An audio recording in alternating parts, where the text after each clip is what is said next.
भगवान ना करे किसी के पहले बच्चे की डिलीवरी में कोई गड़बड़ी हो जाए। समस्याएँ हैं, क्या कारण होते हैं कि जिससे डिफरेंट आरएच फैक्टर के व्यक्ति से शादी करने में शादी के बाद कॉम्प्लिकेशंस आती हैं। ऐसे तो मदर का तो अब आरएच फैक्टर चेंज नहीं किया जा सकता, वो तो कांस्टेंट रहेगा थ्रू आउट लाइफ। कि माँ के अंदर आरएच पॉजिटिव के अगेंस्ट एक इम्यूनिटी डेवलप करने की प्रक्रिया शुरू हो गई। इंजेक्शंस की फ्रीक्वेंसी भी बढ़ाने पड़ते हैं। अब इसमें समस्या ये आ रही है कि ये इंजेक्शंस बहुत महंगे होते हैं।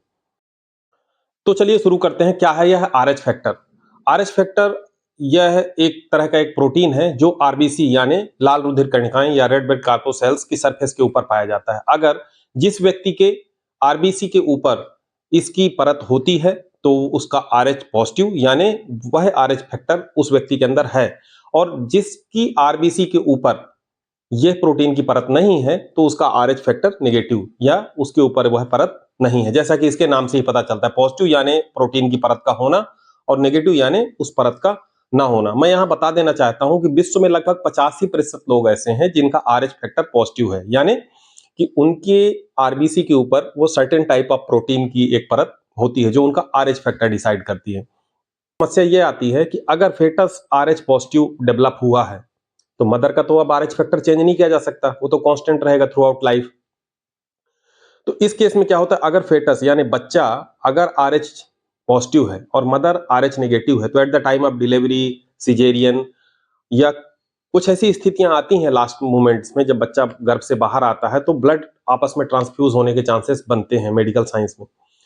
तो उस स्थिति में क्या होता है कि जो बच्चे का आरएच पॉजिटिव ब्लड है वो माँ के आरएच नेगेटिव ब्लड से संपर्क में आता है, और जैसे ही माँ का आरएच नेगेटिव ब्लड उसके टच में आता है तो वो कोई फॉरेन पार्टिकल्स या कुछ बाहर से आक्रमण की सूचना शरीर को देता है, और जो माँ का शरीर है आरएच पॉजिटिव फैक्टर के अगेंस्ट इम्यूनिटी डेवलप करना शुरू कर देता है। यहां तक तो बात ठीक ठाक हो गई कि बच्चा तो पैदा हो गया ठीक ठाक, बच्चा फिर आगे उसकी लाइफ ठीक ठाक चलेगी। पर कहानी नई शुरू हो गई।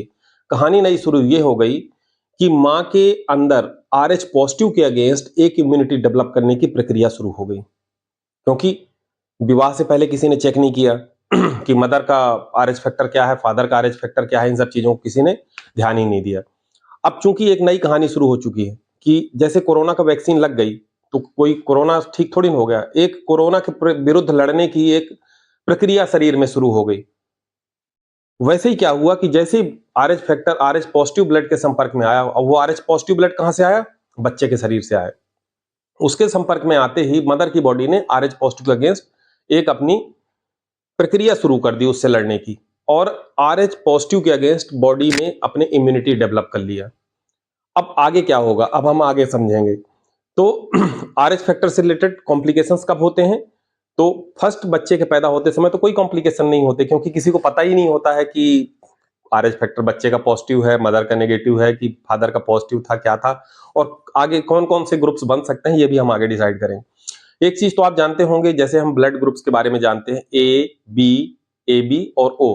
बेसिकली ये चार ग्रुप्स होते हैं। ये चार ग्रुप्स फर्दर टू ग्रुप्स में सब डिवाइडेड होते हैं, A positive A negative, B positive B negative, O positive O negative, और ए बी पॉजिटिव और ए बी नेगेटिव। इसमें ए बी और ए बी ग्रुप्स जो पॉजिटिव नेगेटिव हैं, और तीसरा जो चौथा ग्रुप आ गया ओ, ये भी पॉजिटिव नेगेटिव में आ गया।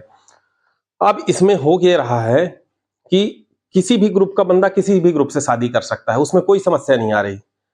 पर जब आरएच फैक्टर की बात आती है तो आरएच फैक्टर में जब मदर का आरएच फैक्टर देखा जाता है, अगर वो नेगेटिव है तभी फ्यूचर में कॉम्प्लिकेशंस के इश्यूज आते हैं।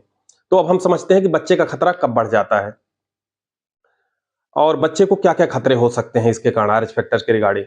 तो देखिए, पहले बच्चे की डिलीवरी तो सही हो जाएगी, आपको समझ में नहीं आएगा। पर अब जब दूसरी बार फीमेल कंसीव करेगी, और क्योंकि फादर को भी आप चेंज नहीं कर पा रहे ना मदर को चेंज कर पा रहे, क्योंकि मदर की बॉडी के अंदर आरएच फैक्टर नेगेटिव है और फादर का पॉजिटिव है। अगर फेटस इस बार भी, क्योंकि फेटस का क्या, फेटस मतलब बच्चे का, उसका आरएच फैक्टर क्या होगा इस सिचुएशन पे, पॉजिटिव होगा या नेगेटिव होगा, कोई डायग्नोस नहीं कर सकता। इन केस अगर उसका आरएच फैक्टर फिर पॉजिटिव है बच्चे का, अब चूंकि मदर का नेगेटिव है और आरएच फैक्टर पॉजिटिव के अगेंस्ट बॉडी पहले से ही बिल्कुल तैयार है, अस्त्र शस्त्र लेकर तैयार है, तो इस केस में क्या होता है, वो उसके आरबीसी के ऊपर अटैक करना शुरू कर देती है मां की इम्यूनिटी। मां की इम्यूनिटी उस फेटस को ही, उस गर्भस्थ शिशु को ही अपने दुश्मन के तौर पे देखती है, और उसके लिए सैकड़ों तरीके की समस्याएं पैदा करती हैं, जिससे सबसे बड़ी समस्या ये होती है कि एनीमिया की समस्या आ जाती है। उसकी आरबीसी इसको डैमेज करना शुरू कर देती है, माँ की इम्यूनिटी, और बच्चा एनीमिक हो जाता है। और भी कई तरीके की कॉम्प्लिकेशंस आती हैं। एक छोटा सा हम एक चार्ट देख लेते हैं। सबसे पहले हम देखते हैं कि मदर, फादर, चाइल्ड और क्या रिस्क है। फर्स्ट केस होता है कि अगर मदर का RH factor positive, RH factor मतलब समझ लीजिए जब आप ब्लड टेस्ट कराते हैं, तो जैसे मेरा blood group A B positive है, तो उस तरह आपका भी कोई ना कोई ब्लड ग्रुप होगा। जो लास्ट में जो पॉजिटिव और नेगेटिव लगता है, यही आरएच फैक्टर होता है। इससे आप आसानी से बिल्कुल समझ सकते हैं। कोई बहुत 30-40 रुपए में किसी भी पैथोलॉजी लैब में टेस्ट हो जाता है, और वो आप चाहें तो खुद भी कर सकते हैं। तो चलिए, अगर मदर का आरएच फैक्टर पॉजिटिव है और फादर का भी आरएच फैक्टर पॉजिटिव है, डेफिनेटली बच्चे का भी आरएच फैक्टर पॉजिटिव होगा, और बच्चे के जन्म में, पैदाइश में कोई कॉम्प्लिकेशंस नहीं होगी, और सेकंड, बच्चा भी आरएच फैक्टर रिलेटेड कोई इश्यूज नहीं आएंगे। दूसरा चीज है, मदर का आरएच फैक्टर नेगेटिव है, फादर का भी आरएच फैक्टर नेगेटिव है, तो डेफिनेटली बच्चे का भी आरएच फैक्टर नेगेटिव होगा, और किसी तरीके की कोई कॉम्प्लिकेशन नहीं होगी। तीसरा केस है कि मदर का आरएच फैक्टर पॉजिटिव है, फादर का आरएच फैक्टर नेगेटिव है, तो बच्चे का आरएच फैक्टर क्या होगा? कुछ भी हो सकता है, दोनों में से कोई कंफर्म नहीं है कि पॉजिटिव होगा नेगेटिव होगा, पर इसमें रिस्क नहीं है। और चौथा केस आ गया क्या कि मदर का आरएच फैक्टर नेगेटिव है और फादर का आरएच फैक्टर पॉजिटिव है। इसमें भी क्या होगा, बच्चा जो गर्भस्थ शिशु है उसका आरएच फैक्टर पॉजिटिव भी हो सकता है, नेगेटिव। मैं अलग से एक चार्ट में दिखा रहा हूं, आप इसका स्क्रीनशॉट ले सकते हैं। जो मदर का आरएच फैक्टर नेगेटिव है और फादर का आरएच फैक्टर पॉजिटिव है, इस केस में बच्चे का आरएच फैक्टर क्या होगा ये डिटरमाइन नहीं किया जा सकता। पॉजिटिव भी हो सकता है, नेगेटिव भी हो सकता है। पर इन केस अगर आरएच फैक्टर बच्चे का पॉजिटिव है, तो हाई रिस्क की सिचुएशन है, और इसमें मेडिकल सुपरविजन बहुत जरूरी है। अब ये आरएच फैक्टर का टेस्ट कैसे करें?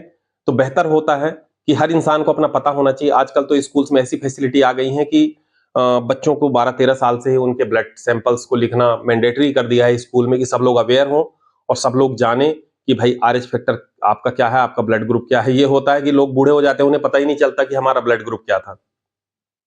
तो बेसिक टेस्ट होता है ब्लड ग्रुप का टेस्ट। उस 3 आपका सैंपल लेते हैं, 3 डॉट्स डालते हैं, उसके ऊपर वो केमिकल डालता है, तुरंत पता चल जाता है कि आपका आरएच फैक्टर क्या है और ब्लड ग्रुप क्या है। आगे बढ़ते हैं कि अगर महिला आरएच नेगेटिव है और किसी आरएच पॉजिटिव व्यक्ति के साथ शादी कर लेते हैं, तो फिर अब आगे क्या करें? देखिए, अगर महिला आरएच नेगेटिव है और वो लोग मेडिकली एक दूसरे जागरूक हैं कि अगर ऐसी स्थिति में हमें कॉम्प्लिकेशंस आने वाली हैं, दोनों इस बात को समझते हैं, तो निश्चित तौर पर वो अपने आप को सुरक्षित रख सकते हैं। इसमें एक महत्वपूर्ण बात बता दूं कि पूरी प्रोसीजर में, पूरी कहानी में मदर को कुछ नहीं होता।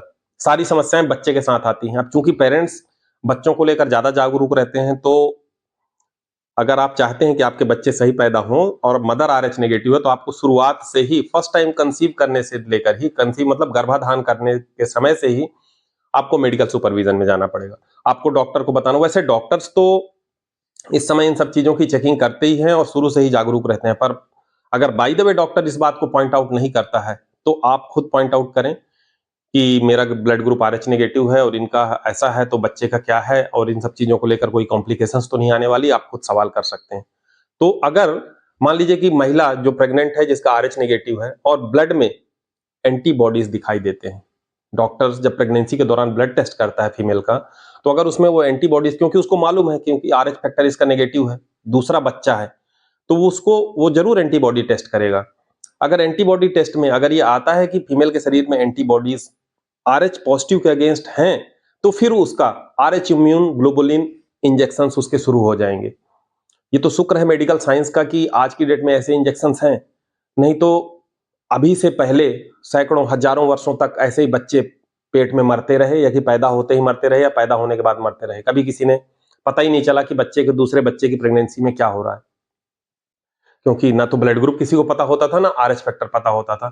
तो कहने का मतलब, जो RH immunity, RH immune globulin जो इंजेक्शन हैं वो दिए जाते हैं, जिसमें प्रेगनेंसी के पहले 28 वीक्स में दिए जाते हैं, फिर पैदाइश के बिफोर 72 आवर्स दिए जाते हैं। और अगर डॉक्टर ये महसूस करते हैं कि कॉम्प्लिकेशंस ज्यादा है, फीमेल के बॉडी में आरएच पॉजिटिव के अगेंस्ट ज्यादा इम्यूनिटी है, तो वो इंजेक्शन की फ्रीक्वेंसी भी बढ़ाने पड़ते हैं। अब इसमें समस्या ये आ रही है कि ये इंजेक्शन बहुत महंगे होते हैं। अब बहुत महंगे होते हैं इन द सेंस कि आप तो जानते हैं कि कोई भी वैक्सीन कैसे बनती है। वैक्सीन बनने की प्रक्रिया, चाहे वो एंटीवेनम हो, चाहे वो कोरोना वैक्सीन हो, या कि इस तरह की कोई भी वैक्सीन हो, इनकी बड़ी प्रोसेस लंबी होती है। इसमें कोई जोर दबाव नहीं चलता। और इस वैक्सीन में समस्या ये है कि इसमें उनके ब्लड सैंपल्स कलेक्ट किए जाते हैं जो महिलाएं ऑलरेडी इस तरह के बच्चे के केस में इम्यूनिटी डेवलप की होती है, उन्होंने आरएच पॉजिटिव के अगेंस्ट उनके ब्लड सैंपल्स को लेकर उससे ये सब वैक्सीन बनाई जाती हैं। तो इस कारण से ये वैक्सीन महंगी होती हैं और इसका कोई उपाय नहीं है इसकी महंगाई से बचने का।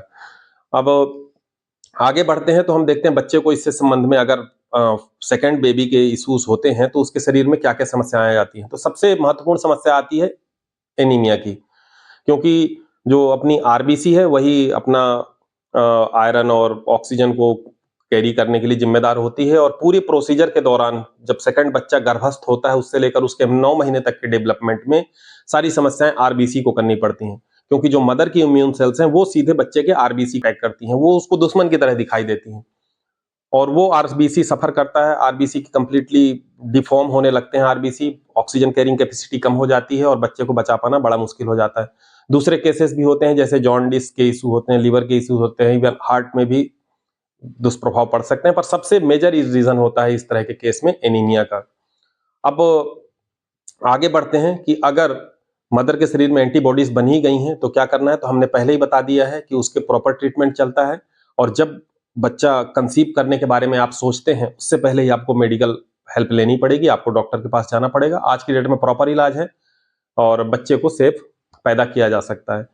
अब हम पूछते हैं, अगर अगला सवाल कोई पूछता है कि क्या इसे रोका जा सकता है, तो भैया इसको रोकने का एक ही उपाय है कि शादी से पहले जिस तरह आप एक दूसरे के इंस्टाग्राम आईडी, फेसबुक और 50 तरीके की चीजें चेक करते हैं, तो बेहतर हो कि आप दोनों साथ में जाएं और आप किसी भी गवर्नमेंट हॉस्पिटल में जाएं और उनसे बोलिए डॉक्टर से कि सर हम शादी करना चाहते हैं, हम चाहते हैं कि हम दोनों का एचआईवी टेस्ट हो और हम अपना आरएच फैक्टर टेस्ट कराना चाहते हैं।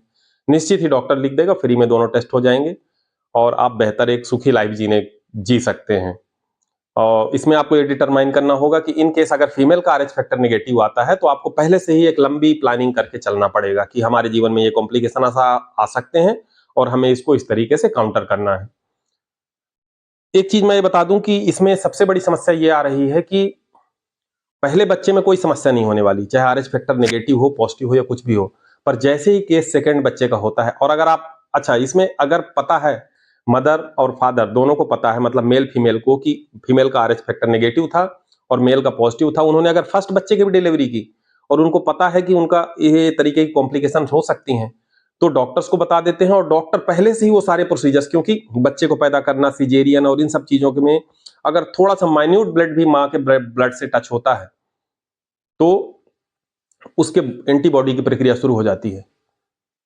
तो बेहतर होगा कि इन सब चीजों को डॉक्टर पहले से ध्यान में रखेंगे तो अतिरिक्त सावधानी बरतते हैं और माँ को इस तरीके के होने वाले इन्फेक्शन नहीं बोल सकते, इस तरीके की जो प्रक्रिया शुरू होने वाली है उसके शरीर में उससे उसको बचा सकते हैं।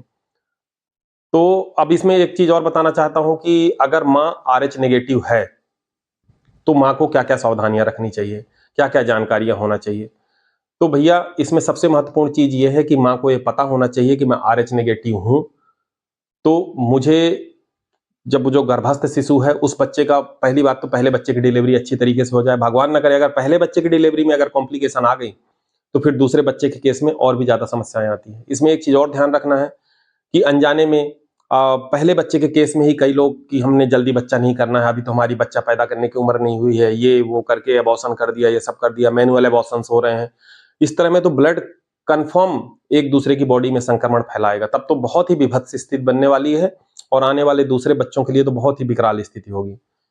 तो अगर मदर जागरूक है तो 90% तक आने वाली सभी समस्याओं से बच सकते हैं। बाकी आप मेरी बात को समझ गए होंगे कि कहने के लिए तो 8 तरीके के ब्लड ग्रुप्स होते हैं आरएच फैक्टर को मिलाकर, पर इसमें आरएच नेगेटिव एक ब्लड ग्रुप ऐसा है कि जो अगर मदर में है तो वही सारे तरीके की समस्याओं को जन्म दे रहा है। पर मेरा कहने का मतलब ये बिल्कुल भी नहीं है कि जो आरएच नेगेटिव मदर है या कि आरएच नेगेटिव वीमेन है वो शादी ना करें या कि उनके बच्चों में कॉम्प्लिकेशन होनी है।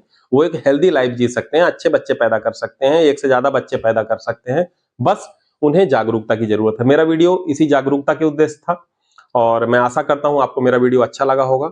शादियों का मौसम आ रहा है और अब धुआंधार शादियां हो रही हैं, जुलाई अगस्त तक करीब 8-10 लाख शादियां हैं तो 1-1.5 लाख बच्चे तो पैदा हो ही जाएंगे। तो आप ये वीडियो ज्यादा से ज्यादा लोगों को शेयर करें कि जो हमारे बहनें या कि जो भी युवा हैं जिनकी शादियां हो रही हैं, तो जिन्होंने टेस्ट नहीं किया है अगर RH कंपेटिबिलिटी टेस्ट, तो टेस्ट करें और एक दूसरे RH फैक्टर के बारे में जानें और होने वाली असुविधाओं से बचें। और ऐसा भी हो सकता है कि अगर आपके पास ऑप्शंस हैं तो आप इस तरह के मतलब RH से रिलेटेड आने वाले इश्यूज से बचने के लिए थोड़ा अवॉइड भी कर सकते हैं। बाकी आपकी समझदारी और जागरूकता ही आपको आने वाली समस्याओं से बचा सकती है। अब मेरा वीडियो अच्छा लगा तो शेयर जरूर करें और हो सके तो सब्सक्राइब कर लें। ओके फ्रेंड्स, जय हिंद।